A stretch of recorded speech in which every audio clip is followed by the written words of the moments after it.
ഇതാണ് ലൗഡയിൽ railway station. ഊട്ടിക്കും കൂന്നൂരിനും ഇടയ്ക്കുള്ള ഒരു സ്റ്റേഷൻ. ഊട്ടി കഴിഞ്ഞാൽ കൂന്നൂർ വരെ പോകുന്ന വഴിയിൽ ഇത്തരത്തിലുള്ള 4-5 സ്റ്റേഷനുകളുണ്ട്. ലൗഡയിൽ കഴിഞ്ഞാൽ കെറ്റി, ഔറങ്കാട്, വില്ലിംഗ്ടൺ എന്നിങ്ങനെ. ഇതാണ് ഇവിടുത്തെ പോസ്റ്റ് ഓഫീസ്. വാഹനങ്ങളൊക്കെ പാർക്ക് ചെയ്ത് ആളുകളൊക്കെ ട്രെയിൻ കാണാനുള്ള ഒരുക്കത്തിലാണ്. ഒരു പഴയകാല സായിപ്പിന് നിർമ്മിതി തന്നെയാണ് റെയിൽവേ സ്റ്റേഷൻ. നമ്മുടെ റെയിൽവേ സ്റ്റേഷനുകളൊക്കെ അത്തരത്തിലാണല്ലോ ഇപ്പോഴും. സമയം 12 മണി കഴിഞ്ഞ് 50 മിനിറ്റ്. 1 മണി കഴിഞ്ഞാൽ ഒരു ട്രെയിൻ കൂന്നൂരിൽ നിന്നും കടന്നു വരുമെന്ന് ഇവിടെ നിന്ന് അറിയാൻ സാധിച്ചു. ടിക്കറ്റുകളൊക്കെ ഓൺലൈൻ ആയിട്ടാണ്. ചെറിയ 10-25 ടിക്കറ്റ് മാത്രമേ ഇവിടുന്ന് ലഭിക്കൂ. 1907 ഇതിൻ്റെ നിർമ്മാണം. ഇയർ ഓഫ് കൺസ്ട്രക്ഷൻ എന്ന് ഇവിടെ എഴുതി വച്ചിട്ടുണ്ട്.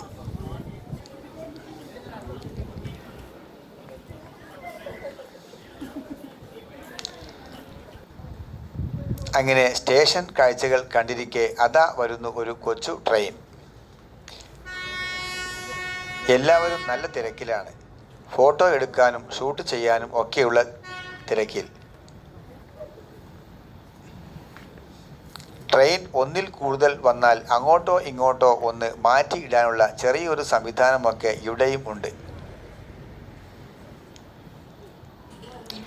ട്രെയിൻ നിർത്തി 4-5 പേർ ഇറങ്ങുകയും അതിൽ 1-2 പേർ ഒക്കെ അങ്ങോട്ട് കയറുകയും ചെയ്തു. അത്രയൊക്കെ ഉള്ളൂ ഈ സ്റ്റേഷനിൽ ആളുകൾ. കാരണം ഇതൊരു ടോയ് ട്രെയിൻ തന്നെയാണ്.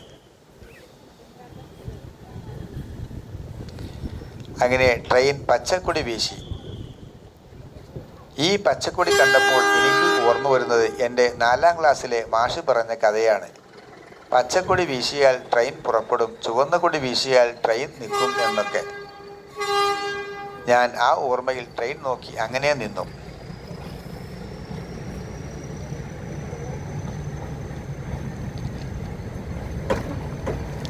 നമ്മുടെ റെയിൽവേയുടെയൊക്കെ സംവിധാനങ്ങൾ ഇപ്പോഴും അതേപടിയൊക്കെ തന്നെയാണ്.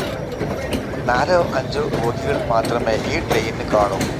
കാരണം ചെങ്കുത്തായ പ്രദേശം ആയതിനാൽ അത്തരത്തിലുള്ള ബോഗികൾ മാത്രമേ ഇതിലെ സഞ്ചരിക്കാനാവൂ. പുറകെ വരുന്ന ഈ പച്ച ട്രെയിനിലാണ് ഇതിൻ്റെ എഞ്ചിൻ. എഞ്ചിൻ കടന്നു പോയതും സ്റ്റേഷൻ മാസ്റ്റർ കൊടിയുമായി അകത്തേക്ക് പോയി. രസകരമായ ഒരു കാഴ്ച തന്നെയാണ് ഇത്.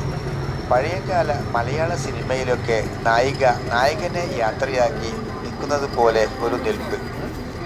ആ ഒരു ഓർമ്മയിൽ ഞങ്ങളും ലൗഡയിൽ സ്റ്റേഷനോട് യാത്ര പറഞ്ഞു.